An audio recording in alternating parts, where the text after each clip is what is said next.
suis ravi d'avoir Shehnaz à mes côtés. De toute façon, elle n'avait pas le choix, Shehnaz, d'être présente ce soir, parce que je te voulais à nos côtés. Et ouais, c'est une pointe presque de harcèlement, je pense, à un moment donné, pour lui dire il faut que tu partages ton parcours et que tu puisses nous décrire tes engagements. Donc, je suis très heureux. Merci, Shehnaz. Merci, bonsoir. Ouais, le micro. Merci, bonsoir à toutes et à tous. Juste pour introduire Shehnaz, donc tu es dirigeante et chef d'entreprise du groupe Ophital, donc spécialisé dans le mobilier de bureau et les espaces de travail. Tu me corriges hein, si je fais. C'est le groupe Zadvat. Groupe Zadvat, excuse-moi. Donc il y a un héritage entrepreneurial familial très fort que tu vas nous décrire. Pas mal de projets dans les tuyaux, je crois aussi. Des choses que tu pourras nous dire, d'autres qui laisseront la surprise dans quelques mois. Et je voudrais démarrer cette interview en te laissant te présenter et en nous décrivant ton rôle dans le groupe. Alors, dans mon groupe familial, j'ai à cœur, avec mon frère, de poursuivre le développement qu'ont initié donc mon père et avant lui mon grand-père. À mon tour, je serais vraiment heureuse de pouvoir laisser à mes enfants un groupe de leur transmettre un groupe qui aura continué de grandir et surtout à continuer à se diversifier. Notre entreprise, c'est le résultat d'un travail sur plusieurs générations. J'ai eu la chance, moi, d'avoir la totale confiance de mon père. C'est à la fois une chance inouïe, mais une très, très grande responsabilité. Donc, le relais dont j'ai bénéficié, il a débuté par une transmission dès mon plus jeune âge. En fait, en parallèle de mon parcours scolaire, parce que quand j'étais encore au lycée, quand je rentrais de l'école ou le week-end, il m'arrivait régulièrement de faire les rapprochements bancaires pour mon père. Donc c'est vraiment quelque chose que j'ai commencé très tôt. Donc il a toujours parlé professionnel, business avec nous. On a toujours baigné dans cet univers. Ce qui fait qu'au moment où on a commencé, où on est rentré dans l'entreprise, c'est-à-dire qu'on a commencé à travailler en étant payé, parce qu'on travaillait déjà avant, on ne découvrait pas le monde de l'entreprise, il nous était familier. Donc le groupe aujourd'hui, il est composé, enfin on en fait partie, donc mon frère, mon père et moi, autour de 3 activités. Donc la première, l'activité historique, c'est la société Zadvat, où on est grossiste en meubles, linge de maison et bazar. Donc la société qui a été créée à l'époque par mon grand-père. Ophital, que je dirige moi, donc spécialisé dans l'aménagement de l'espace de travail et des collectivités. Et Protectoms, professionnel de l'équipement de protection individuelle, des produits d'hygiène et de la sécurité. Voilà, donc moi j'ai intégré le groupe familial il y a un petit peu plus d'années que Cédric, puisque c'était le siècle dernier, en 96 précisément. Juste après le lycée, en réalité, je suis un pur produit de l'apprentissage puisque j'ai fait mon cursus en apprentissage et après avec des formations IFG. Pourquoi je me suis orientée vers l'activité Ophital? Ben, je pense que la question, elle ne s'est jamais posée, ça a été naturel. J'ai vraiment aimé cette activité et je me suis dirigée vraiment naturellement. J'ai toujours aimé, voilà. Donc, et aujourd'hui, on participe donc également, donc mon frère et moi, au développement de notre groupe avec des projets effectivement et de nouvelles activités à venir. Merci. Donc, piqué dès ton plus jeune âge au métier du commerce, est-ce que tu pourrais nous décrire un petit peu l'évolution du groupe depuis, je crois, un magasin et aujourd'hui multi-activités? Si tu peux revenir un petit peu sur les étapes clés de votre groupe. Oui. Alors, donc le groupe, il date, comme je disais, de mon grand-père. Donc, il y a eu d'abord l'activité historique. Mon grand-père, à l'époque, lui, a été vendeur, comme beaucoup d'indo-musulmans à La Réunion, a été vendeur de tissus au mètre. Donc, mon père a développé cette activité, est devenu grossiste, et donc en meubles, linge de maison, il a diversifié. Et en 1987 exactement, il avait besoin de s'équiper en bureau. Il a fait le tour des fournisseurs locaux. Il n'a pas été satisfait. Du coup, il a décidé de prendre. Il n'a pas été satisfait ni de l'offre, ni de l'accueil qui lui a été réservé. Donc, il a décidé de prendre l'avion. Il est parti acheter ses meubles de bureau en Italie. Donc, en découvrant l'offre sur place, il s'est dit pourquoi pas tenter. Donc là, il a fait une première commande. Donc, je dirais que l'activité Ophital, c'est finalement un concours de circonstances. Ça s'est fait comme ça, c'était pas prévu. Et ça a été le début de l'aventure. Donc, on a démarré à la rue Jean Châtel, là où il y a actuellement la boutique d'Espresso, puisque c'était à l'époque là le magasin de mon grand-père. Donc, quand la société Zadvat a déménagé dans la zone du Chaudron, nous, on a démarré l'activité avec un petit magasin qui faisait des meubles de bureau. Donc, on a démarré dans un contexte où on avait des concurrents forts, des concurrents qui étaient connus, qui étaient implantés depuis longtemps. C'était des entreprises comme Maubert, Mobirun et surtout le leader de l'époque, l'UMAB, que les jeunes ne connaissent pas, mais qui a gardé sa notoriété, puisqu'il y a toujours le carrefour de l'UMAB, qui n'existe plus non plus, mais on en parle toujours. Donc voilà, un petit challenger parmi de belles entreprises. Donc ça n'a pas été facile. Ça n'a pas été facile, on nous disait mort 2 ans plus tard. Donc on a dû se battre. Moi, je suis arrivée dans l'entreprise quelques années après, puisque j'ai démarré en 96. En 96, donc quelques années après que l'activité ait démarré, mais l'activité, elle avait démarré sous la société Zadvat. Donc c'était un département de la société Zadvat. Et à mon arrivée, du coup, mon père a voulu séparer les activités. Donc la société Ophital a été créée en 98 et 2 ans plus tard, j'en ai pris la direction. Donc très rapidement, on a voulu se structurer, donc se professionnaliser. Donc de notre petit magasin de la rue Jean Châtel, on a fait l'acquisition d'un terrain dans la zone de la Mare à Sainte-Marie. On a construit un bâtiment qui comprenait, puisqu'on a déménagé depuis, qui comprenait donc un showroom et un vrai espace de stockage, donc un bâtiment de 1500 mètres carrés. Donc là, notre développement a vraiment, vraiment commencé. Avec des contraintes à l'époque. C'était pas facile puisque le mobilier de bureau, donc c'est à la fois vendre aux entreprises, mais pas mal aussi aux collectivités.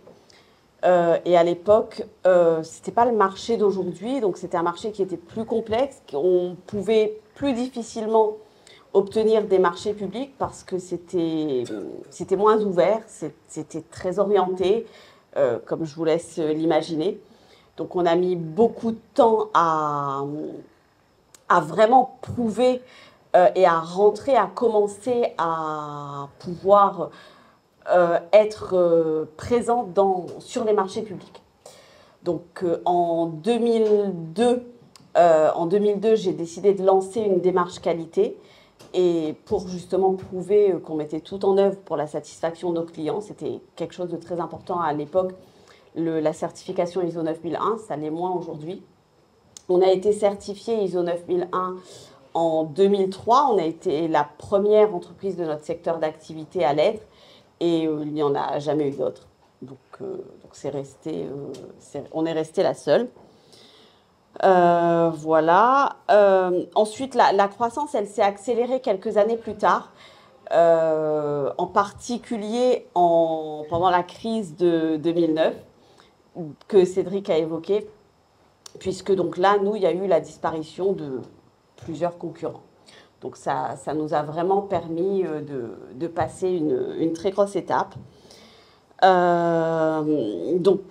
a pu à ce moment-là vraiment augmenter nos capacités de stockage, nos surfaces de vente et développer notre activité avec une stratégie différenciante. Aujourd'hui, au Fital, on ne peut plus parler de vendre des meubles de bureau, on ne peut plus parler de vendre du mobilier de bureau. Aujourd'hui, on aménage réellement des espaces de travail et de collectivité.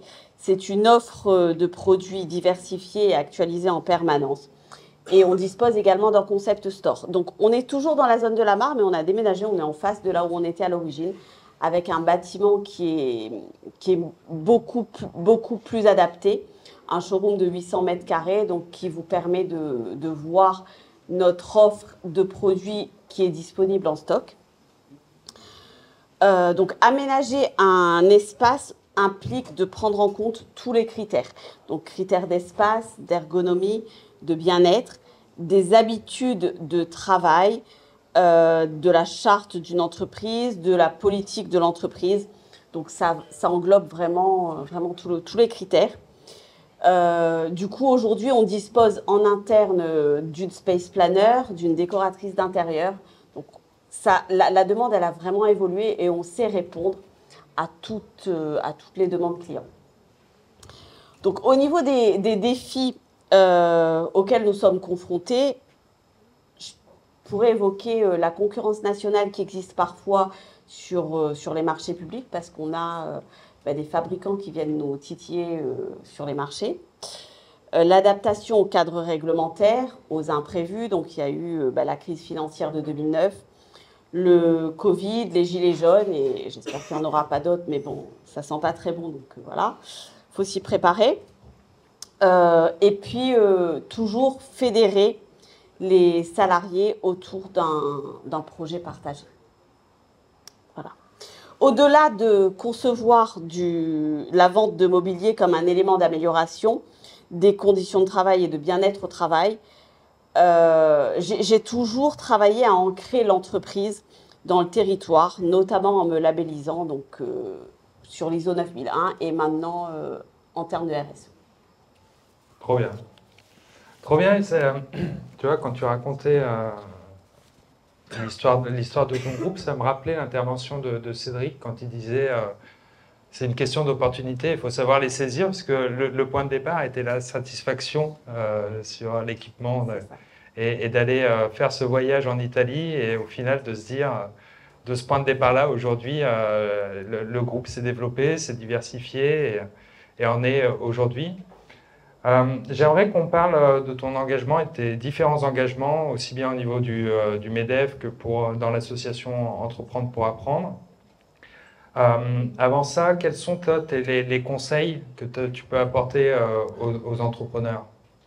Alors, moi je dirais qu'il faut connaître son marché, son business model, les conséquences de notre insularité aussi, c'est très important.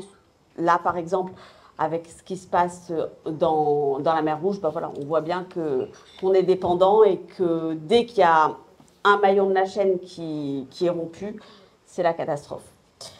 Être dans un réseau d'entreprises, je vous invite vivement à le faire.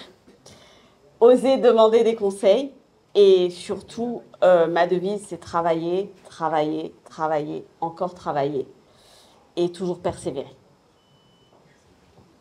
Très bien, superbe conseil. Sur tes engagements, donc tu as évoqué les réseaux d'entreprise, donc on sait ton implication et ton engagement au niveau du MEDEF. Tu peux nous en parler un petit peu et également Entreprendre pour apprendre. Tout à fait. Je ne fais pas d'erreur parce que des fois, apprendre pour entreprendre, ça marche aussi. C'est souvent le cas.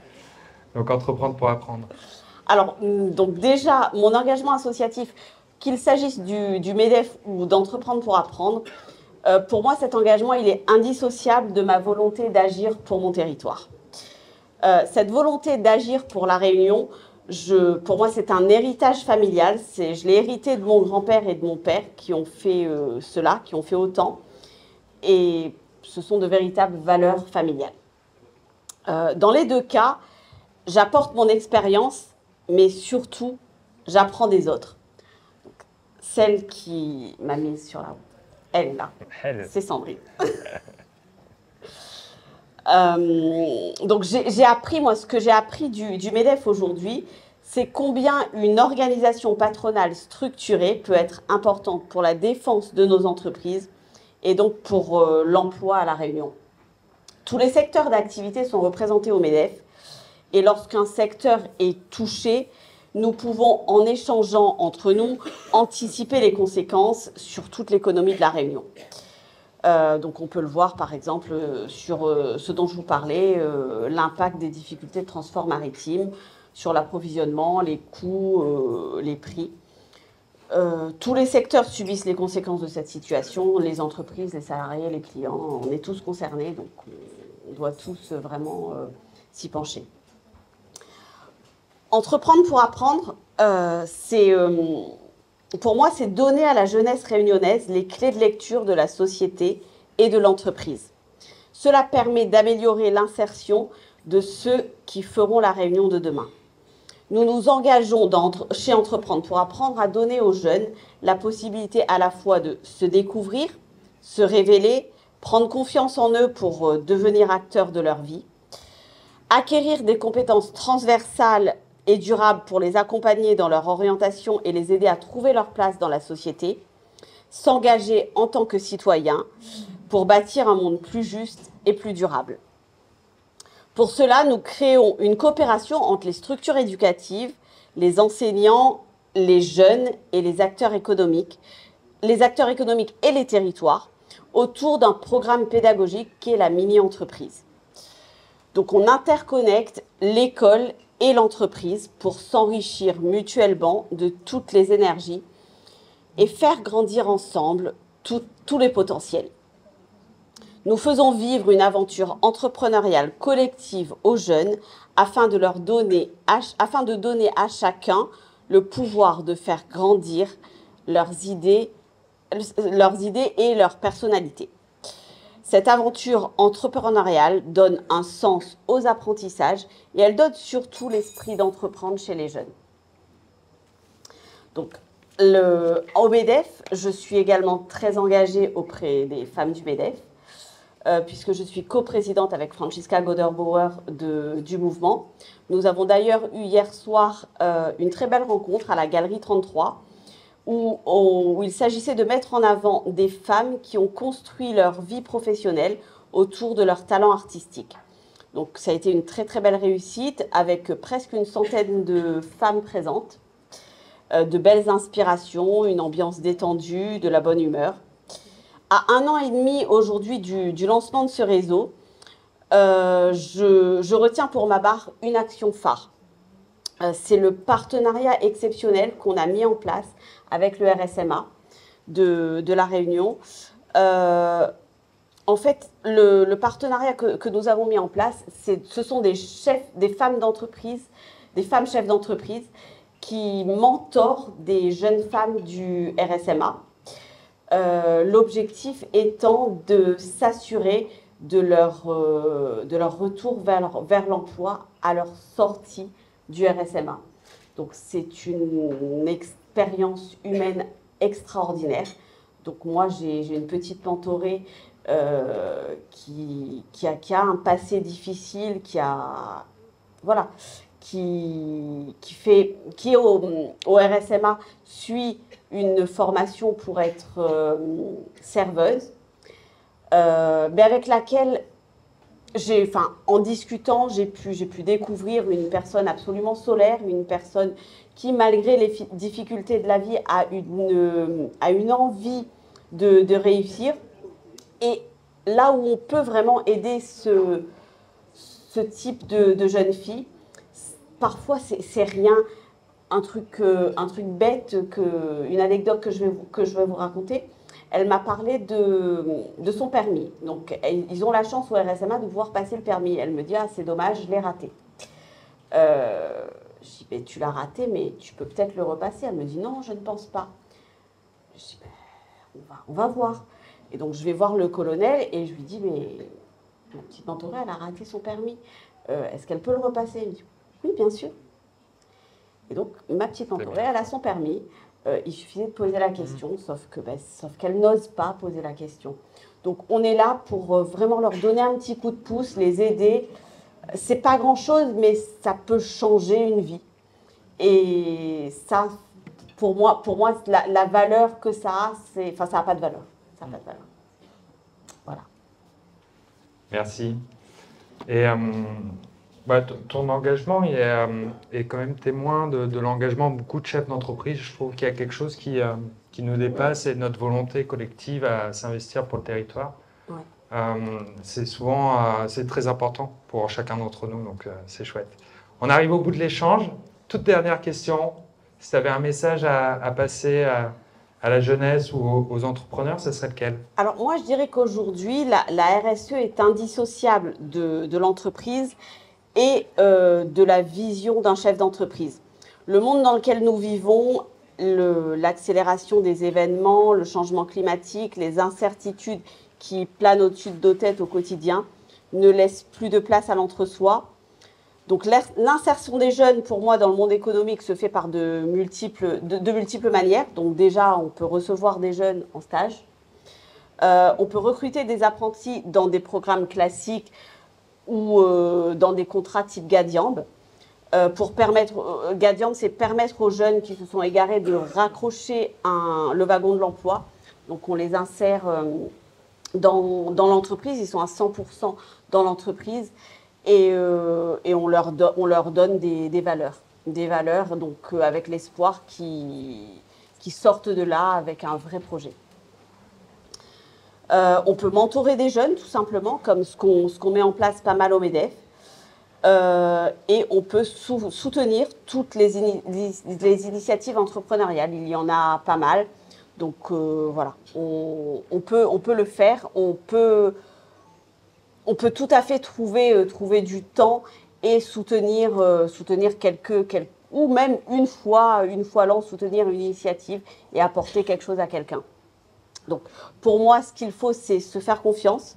Donc, c'est en se faisant confiance ensemble qu'on développera une économie réunionnaise favorisant l'insertion de notre jeunesse dans nos entreprises d'aujourd'hui, mais aussi dans celles que les jeunes créeront demain. Voilà, je terminerai par une citation que j'aime bien. Elle n'est pas française, c'est une citation de JFK qui résume un petit peu mon engagement. Tu nous l'as fait en anglais? Non. Ah, on demandera à Laure. Alors j'ai noté que son accent était parfait. Ne vous demandez pas ce que votre pays peut faire pour vous, mais demandez-vous ce que vous pouvez faire pour votre pays. Mille merci. Merci.